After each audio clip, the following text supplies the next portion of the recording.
الرحمن الرحیم جی الحمدللہ میرے تینوں حلقوں سے کاغذات نامزدگی جو ہیں وہ منظور ہو گئے ہیں۔ پی پی 80 سے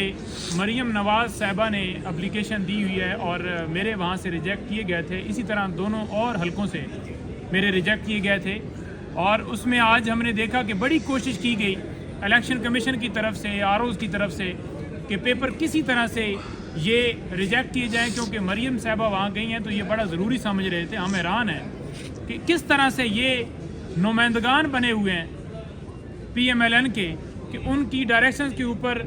جو ہمارے امیدوار ہیں ان کو جو ہے اٹھایا بھی گیا،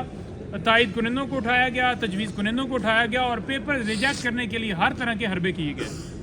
تو انشاءاللہ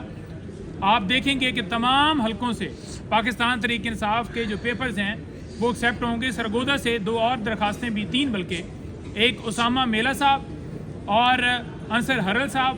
اور اسی طرح سے وہاں پر سہیل گجر صاحب، ان کے بھی پیپرز جو ہیں وہ ریجیکٹ ہوئے تھے تو وہ بھی قبول ہو گئے ہیں۔ شاہ محمود قریشی صاحب کے بھی آج پیپر قبول ہو گئے ہیں، زین قریشی اور باقی تمام ہمارے لیڈران۔ آپ دیکھیں گے کہ ہر روز یہ درخواستیں جو ہیں، جو ہم نے اپیلیں کی ہوئی ہیں، یہ منظور ہوتی آپ کو نظر آئیں گی، اور یہ آئینہ جو ہے یہ بڑا واضح طور پر آپ بھی دیکھ رہے ہوں گے کہ کس طرح سے یہ کلیئر نظر آ رہا ہے کہ یہ آر اوز جو کہ الیکشن کمیشن کی طرف سے لیے گئے تھے، اور اس کے اوپر سپریم کورٹ نے مہر ثبت کی تھی کہ یہ بڑے زبردست طریقے سے الیکشنز کروائیں گے، اور آپ نے دیکھا کہ کس طرح آگ کے سمندر سے گزر کر ہمارے امیدواروں کو پیپر جمع کروانے پڑے، اور پھر ان جو فیصلے انہوں نے کیے اس کی سرٹیفائیڈ کاپیاں لینے کے لیے کس طرح سے لوگوں کو تکلیفیں سہنی پڑیں، اور انہوں نے کئی حلقوں میں ابھی بھی جو سرٹیفائیڈ کاپیاں ہیں وہ نہیں دی گئیں۔ آج بھی ہم وہاں پر کھڑے تھے اور معزز جج جو اسد گرال صاحب ہیں وہ انہوں نے ڈائریکشنز دی ہیں کہ جناب جن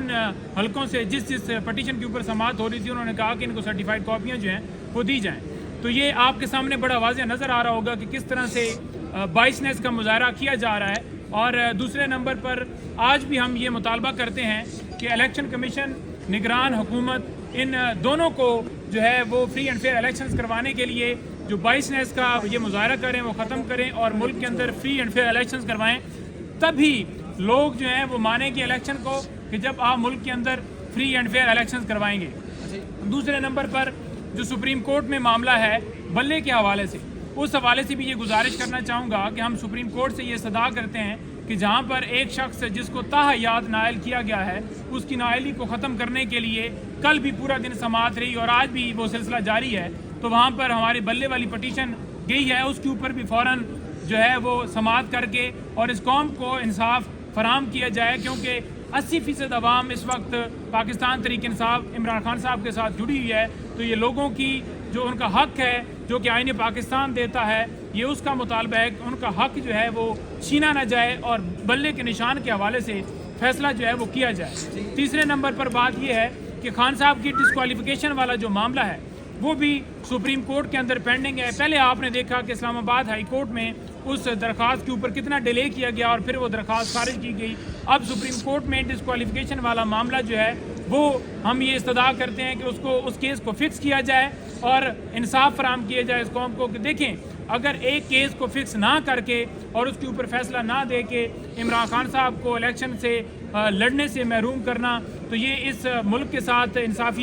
ناانصافی ہوگی اور جمہوریت کے اوپر یہ حملہ ہوگا۔ اور ہم یہی گزارش کرتے ہیں کہ عدالتوں کے پاس ہم مقدمات لے کر جاتے ہیں تو منصف کا یہ کام ہوتا ہے کہ فی الفور انصاف فراہم کرنا، اور جس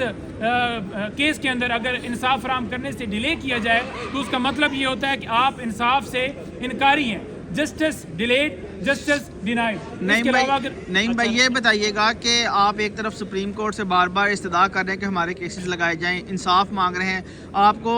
چیف جسٹس قاضی فائز عیسیٰ کی ماتحت عدالتوں سے انصاف مل بھی رہا ہے، لیکن آپ پھر بھی چیف جسٹس قاضی فائز عیسیٰ کو سوشل میڈیا پر تنقید کا نشانہ بنا رہے ہیں، ان پر عدم اعتماد کر رہے ہیں، یہ کیا ہے؟ دیکھیں بات یہ ہے کہ اگر چیف صاحب کی بات کی جائے تو اس حوالے سے ضرور یہ بات ہوئی تھی کہ جس طرح سے کیس چلایا گیا ہے خان صاحب کا یا اس کے علاوہ نواز شریف صاحب کا، یا ہماری فنڈامنٹل رائٹس کے حوالے سے جو پٹیشن تھی اس کے اوپر، یا جو جبری گمشدگیاں ہیں اس حوالے سے جو درخواست تھی اس کے اوپر، اور جو ریمارکس دیے گئے کہ کچن کے اندر اگر آپ بیٹھیں گے تو آپ کو ہیٹ تو فیل ہوگی، یعنی کہ آپ پاکستان تحریک انصاف کو اگر یہ کہیں کہ جناب اگر آپ کا پی ٹی آئی سے تعلق ہے تو آپ کے اوپر یہ ظلم و ستم ہوگا، اور اگر آپ پی ٹی آئی کو چھوڑتے ہیں تو پھر آپ ٹھیک ہو جائیں گے، تو پھر اس کے اوپر جو بالکل اعتراض تو آئے گا۔ اور عمران ریاض صاحب کو جس طرح سے اغوا کیا گیا، آپ نے دیکھا کہ ان کے اغوا کے حوالے سے بجائے یہ کہ کوئی سدباب کیا جاتا اور فوراً ہی پروڈیوس کروایا جاتا، بلکہ آپ کے سامنے آئی جیز کو جو ہے وہ باقاعدہ طور پر جو ہے وہ ڈائریکشن جاتی رہی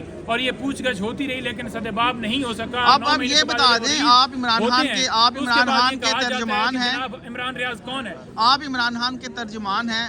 ہم آپ سے یہ جاننا چاہ رہے ہیں کہ آپ چیف جسٹس قاضی فائز عیسیٰ پر اعتماد کر رہے ہیں یا نہیں کر رہے؟ دیکھیں اس حوالے سے آپ کو جو ہے وہ واضح طور پر جو پالیسی ہے وہ پاکستان تحریک انصاف کی مزید اگر درخواست گئی تو اس کے اوپر واضح نظر آ جائے گی۔ کل جو 2 بیانات چلے اس حوالے سے آپ ضرور پوچھ رہے ہوں گے، تو اس کے اوپر میں کامنٹ نہیں کرنا چاہتا کیونکہ 2 وہ بیانات مختلف آئے، اور اس کا آپ پریکٹیکلی تب دیکھیں گے کہ اگر ہماری پٹیشن سر آپ ترجمان ہیں، آپ کو نہیں پتا؟ نہیں بھائی یہ بتا دیں کہ قاضی کون ہے، آپ کسی قاضی کو جانتے ہیں؟ نہیں۔ اس کا مطلب اعتماد نہیں کر رہے آپ قاضی thank Faez you Isa per? Thank you.